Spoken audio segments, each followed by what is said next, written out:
നമസ്കാരം. ജയിലുകളിൽ തടവുകാരുടെ എണ്ണവും ഭക്ഷണ ചെലവും കൂടിയതോടെ 2.4 കോടി കൂടി അനുവദിച്ച് ധനവകുപ്പ്. ബജറ്റ് വിഹിതത്തിന് പുറമെയാണ് പണം നൽകിയത്. 2 കോടി രൂപ ഭക്ഷണത്തിനും 40 ലക്ഷം വൈദ്യുതി ബിൽ അടയ്ക്കാനും വിനിയോഗിക്കാനാണ് നിർദ്ദേശം. ബജറ്റിൽ 27.50 കോടി രൂപയാണ് ജയിലുകൾക്കായി നീക്കിവെച്ചത്. ഇത് തികയില്ല എന്ന് വന്നതോടെ അധിക പണം ആവശ്യപ്പെട്ട് ജയിൽ മേധാവി സർക്കാരിനെ സമീപിച്ചു. ഇതോടെ ട്രഷറി നിയന്ത്രണത്തിന് ഇളവ് വരുത്തി പണം നൽകാൻ ധനവകുപ്പ് തീരുമാനിച്ചു.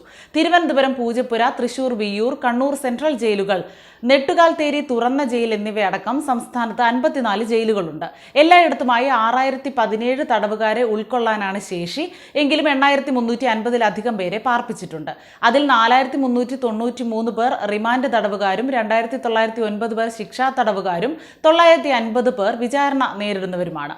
മത്സ്യവും മാംസവും ഒക്കെ ഉൾപ്പെടുത്തി ജയിൽ ഭക്ഷണം മെച്ചപ്പെടുത്തിയതോടെ ചെലവ് കുതിച്ചുയർന്നെന്നാണ് ജയിൽ അധികൃതർ പറയുന്നത്. കോടതി നടപടികളിലെ കാലതാമസം, ശിക്ഷാ ഇളവ് നൽകുന്നതിലെ കുറവ്, ലഹരി അടക്കമുള്ള കേസുകളുടെ വർധന തുടങ്ങിയ കാരണങ്ങൾ നിമിത്തം തടവുകാരുടെ എണ്ണം കൂടുന്നുമുണ്ട്. അതേസമയം ഇതിനോടൊപ്പം തന്നെ കൂട്ടി വായിക്കേണ്ട മറ്റൊരു വാർത്തയും കൂടിയുണ്ട്. കോട്ടയം മെഡിക്കൽ കോളേജിലെ വിദ്യാർത്ഥികൾ താമസിക്കുന്ന ഹോസ്റ്റലിൽ വാട്ടർ ബിൽ വന്നത് 7.2 ലക്ഷം രൂപയാണ്.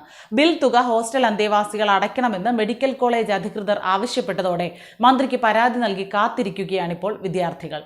മെഡിക്കൽ കോളേജ് ഹോസ്റ്റലിലേക്ക് പൊതുജല വിതരണ ടാപ്പിൽ നിന്ന് വെള്ളമെടുത്തതോടെയാണ് കനത്ത തുകയുടെ ബിൽ വന്നത്. ഗാന്ധിനഗറിലുള്ള ഓൾഡ് ലേഡീസ് ഹോസ്റ്റലിൽ MBBS ഫാർമസി കോഴ്സുകളിൽ പഠിക്കുന്ന 285 പേരാണ് താമസിക്കുന്നത്. 3 മാസം മുൻപാണ് ജല അതോറിറ്റി ഇവിടെ മീറ്റർ സ്ഥാപിച്ചത്. കഴിഞ്ഞ ആഴ്ചയാണ് ബില്ല് കൊടുത്തത്. ബിൽ തുക അനുസരിച്ച് ഓരോരുത്തരും 3000 രൂപ വീതം വാട്ടർ ചാർജായി അടയ്ക്കേണ്ടി വരും. 3 മാസത്തെ ബിൽ തുകയാണ് 7.2 ലക്ഷം. ഭീമമായ ബിൽ തുക കണ്ട അന്തേവാസികൾ ജല അതോറിറ്റി അധികൃതരെ സമീപിച്ചപ്പോൾ തവണകളായി പണമടയ്ക്കാൻ ഇളവ് അനുവദിക്കാം എന്നായിരുന്നു വാഗ്ദാനം.